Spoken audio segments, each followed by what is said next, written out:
Salut tout le monde, c'est Zetura. Aujourd'hui on se retrouve pour le déballage de deux Lutaku Box sur le thème de My Hero Academia, sauf la deuxième qui est aussi sur le thème Tokyo Ghoul. Celle-ci c'est celle du mois de novembre, celle-ci c'est celle du mois de janvier, donc on va commencer avec celle du mois de novembre.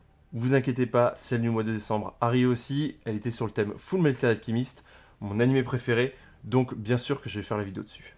On commence avec le pins d'un de mes personnages favoris de cet animé, il s'agit de Shoto Todoroki. Donc c'est le personnage qui a le pouvoir de feu et de glace. Le pin c'est très sympa puisque voilà, on retrouve les deux côtés du personnage. Il a les bras croisés pour faire sortir un petit peu aussi justement l'élément du côté opposé de son visage. Donc c'est vraiment sympa. C'est un double pins, donc autant vous dire que c'est assez gros, vous voyez, par rapport à ma main. Et attendez de voir le pins du mois prochain, c'est encore pire. Mais voilà, un premier pins limité en 500 exemplaires qui est vraiment très sympathique. Et je trouve que vraiment il y a un énorme travail fait sur les pins de la Lutaku. Alors je suis pas trop pins, mais c'est vrai que quand on reçoit des bobines comme ça donne vraiment envie de les collectionner. Ensuite, on retrouve dans la box un tote bag. Alors, un peu petit, mais ça peut toujours servir pour faire ses courses. De l'autre côté, on a un peu tous les personnages en fait de la classe qui sont vraiment importants, disons, dans l'animé. Le tote bag en soi, il est vraiment de super qualité. Vraiment, c'est une super finition. Ça semble vraiment dur, bien cousu, etc. Le tissu est vachement épais. Donc, vraiment, c'est pas un tote bag classique qu'on trouve un peu n'importe où. Il a même un petit bouton pressoir pour justement pouvoir fermer le sac et le garder fermé. Donc voilà, ça reste un tote bag, mais c'est un tote bag de bonne qualité et qui peut vraiment être pratique pour aller faire quelques achats en ville et en même temps proclamer sa passion pour cet animé qui est juste excellent. D'ailleurs, avant que j'oublie, si jamais vous n'êtes pas au courant, il y a un film qui va sortir au cinéma en France. Alors, il n'y a pas beaucoup de cinémas qui vont le diffuser. Par exemple, à Strasbourg, il n'y en a juste aucun, alors qu'il y a des patelins un peu plus perdus où justement ils vont le passer.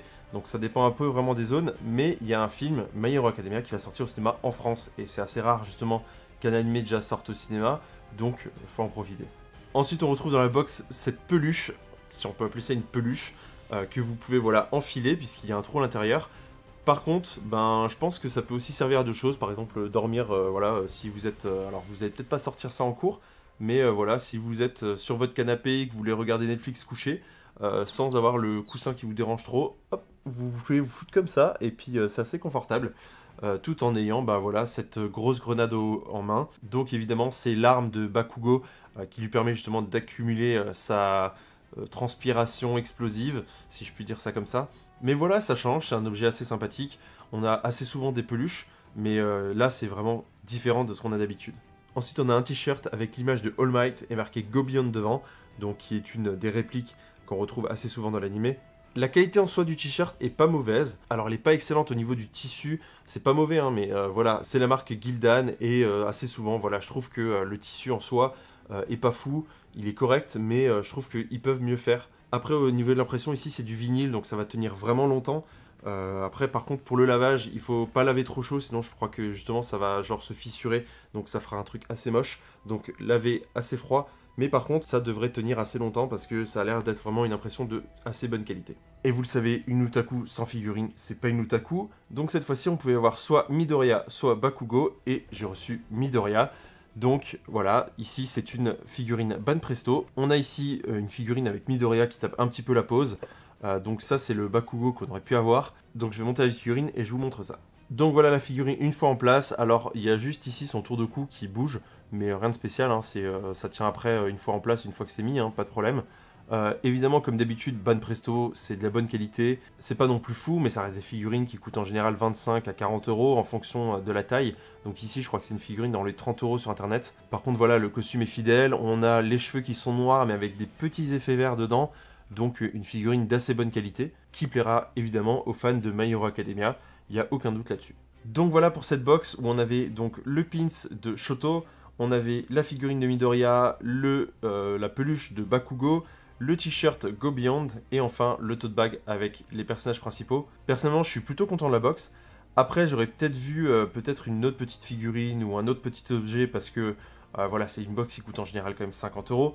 Donc ici, un petit peu mitigé. Bon, ces figurines-là valent assez cher, les Banpresto en général 25-30 euros, donc on est vite rentabilisé.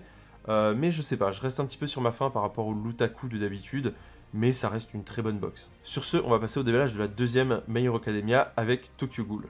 Alors comme avant, on commence avec le pins ici de Tuka Kirishima. On la retrouve avec son pouvoir complètement déployé, avec son aile de feu qui ressort comme ça. Donc encore une fois, un pins très joli, très gros, très massif. voyez derrière c'est un double pins.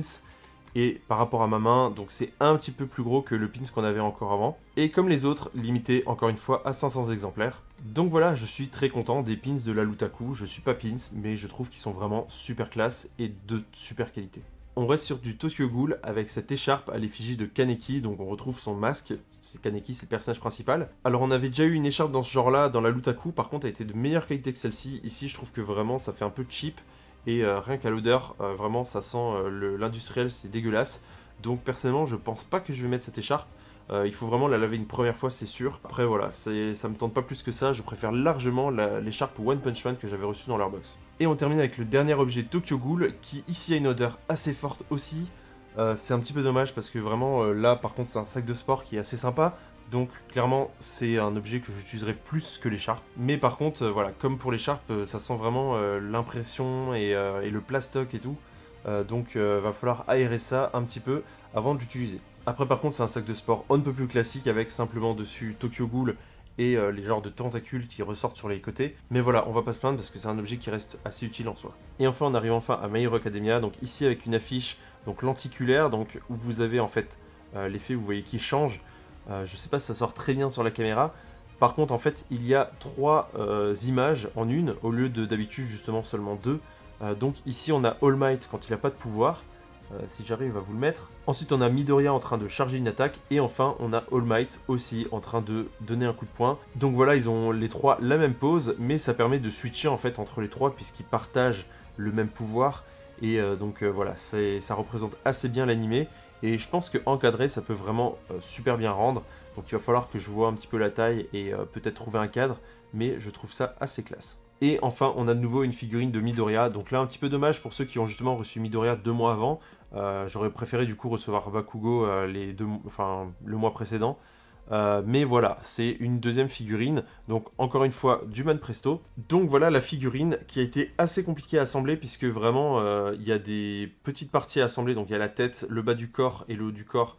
Et également donc cette fixation à mettre ici dans son arrière-train.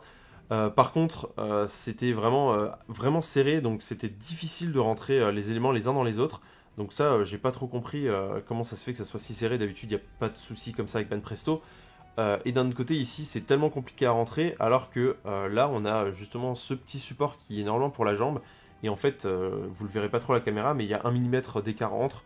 Donc en fait, ce petit support-là, il sert vraiment à que dalle. Et puis derrière, c'est tellement vraiment enfoncé et tout que en fait, c'est impossible que la figurine tombe. Sinon, à part ça, la figurine, donc vous le voyez, c'est Midoriya qui est en train de charger une attaque. Presque, on n'aurait pas dit non, un petit effet ici de flamme autour du poing, ça aurait été classe. Ou peut-être des éclairs autour de lui, ça aurait été vraiment là, ça aurait été le summum. Par contre, il a un visage bien plus expressif que la figurine d'avant. La figurine est aussi, je trouve, de meilleure qualité. Alors, je vais les mettre côte à côte. Il y a des petits détails qui sont un petit peu dommages. En fait, celle-ci est, je trouve, bien mieux au niveau de la pose et au niveau du costume en soi. Ici, le costume est vert, donc avec des petits reflets un petit peu plus sombres. Donc, il est plus travaillé que ici. Je le trouve vraiment bleu très clair et sans effet vraiment marquant. Par contre, les chaussures ici sont c'est du plastique brun moulé, et puis basta, il n'y a rien de plus. Par contre, ici, les chaussures sont peintes, il y a des effets dessus. Donc là, il y a plus de détails. La chaussure, voilà, elle a plusieurs brins différents, alors que là, vraiment, c'est un brin dégueulasse. Idem pour la ceinture, ici, c'est le même plastique que pour les chaussures, qui a aucune peinture, aucun effet. Vraiment, c'est du moulé, et puis c'est tout. Alors qu'ici, sur la ceinture, on a des petits coups de brush pour donner justement un petit effet d'ombre, un petit effet de profondeur sur les poches qu'il a autour de la ceinture. Donc je suis assez mitigé. Alors évidemment, ça c'est son costume qu'il a un peu plus tard, mais par contre au niveau des chaussures et de la ceinture, ça n'a pas changé. Donc j'aurais bien vu ces ceintures et chaussures là sur cette figurine là, et celle-là elle aurait été genre vraiment parfaite. Également les cheveux ici qui sont bien plus verts, vous voyez de derrière surtout. Ici, ils sont plus noirs avec des reflets, alors qu'ici, c'est vraiment noir ou vert, mais il n'y a pas de légère nuance dedans, en fait. Donc voilà, ici, pour moi, le costume est mieux dans sa globalité, mais déçu par les chaussures et la ceinture. Par contre, la pose, évidemment, est super classe, nettement meilleure que celle-ci, où il tape juste une petite pose, voilà. Donc, si vous devez choisir entre les deux, personnellement, je vous conseillerais quand même de prendre celle-là, que je trouve quand même un peu plus classe. Bon, maintenant il me reste à trouver une figurine de Bakugo. Donc voilà pour cette deuxième Lutaku avec du My Hero Academia. Donc on avait le pins Tokyo Ghoul, on avait l'écharpe, on avait également le sac de sport, on avait l'affiche My Hero Academia et bien sûr pour finir la figurine. N'hésitez pas à me dire dans les commentaires ce que vous avez pensé de ces box, n'hésitez pas à me dire laquelle des deux vous avez justement préféré, et bien sûr aussi dites-moi si vous êtes fan autant que moi de My Hero Academia. En tout cas vivement la prochaine saison, sur ce je vous dis à bientôt pour une prochaine vidéo, salut tout le monde.